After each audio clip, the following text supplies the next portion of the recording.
This is the second part of a two-part series on how people's opposition to a minority group-focused social construct is usually not due to hate, but to other factors. My last video was about Pride Month. Today I'm going to talk about Juneteenth. When someone expresses opposition to Juneteenth, the automatic assumption made by the left is racism. If you have a problem with Juneteenth, you are a racist. In reality, all you need is a brief history lesson, combined with a few facts from the present, to see that there's more than enough reason to take opposition to it. On June 19, 1865, Union General Gordon Granger marched into Galveston, Texas, and announced that the Civil War was over and that the slaves were freed based on the Emancipation Proclamation.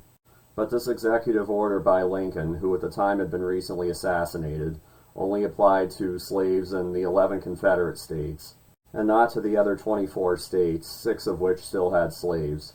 Lincoln's order was primarily a political move to incite a slave rebellion in the South, and it led to the misunderstanding that slavery was the reason for Southern secession in the Civil War, when it was actually due to high protectionist tariffs that benefited the North and damaged the South.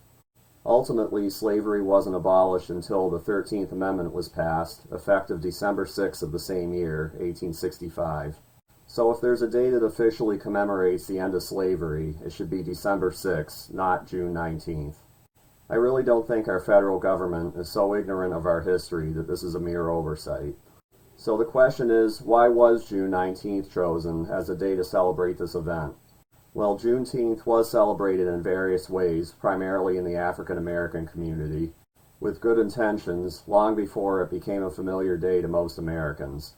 So one could argue that our government is simply following a pre-existing custom, but before signing a federal holiday into law, wouldn't you do some basic research to verify that what you're endorsing makes sense historically?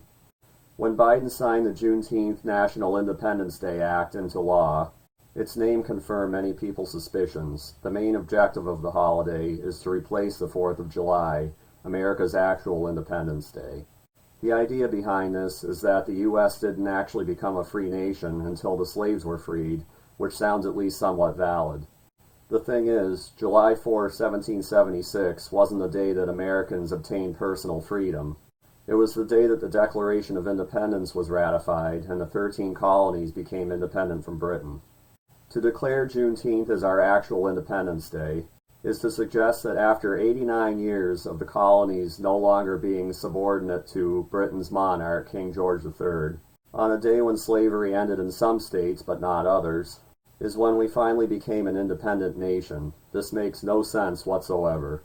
The fact that Juneteenth falls either on or very close to Father's Day is also a likely reason why the day was chosen to celebrate the end of slavery. The political establishment is waging a war on masculinity as well as on families, both of which play a role in the celebration of Father's Day. Similarly, the establishment's well-recognized war on America would explain the attempt to replace the 4th of July. If December 6 was declared a federal holiday in place of June 19th, as long as there were no attempts to obscure Thanksgiving, Hanukkah, or Christmas, I would be more than supportive, as the day we ended slavery is certainly something to celebrate.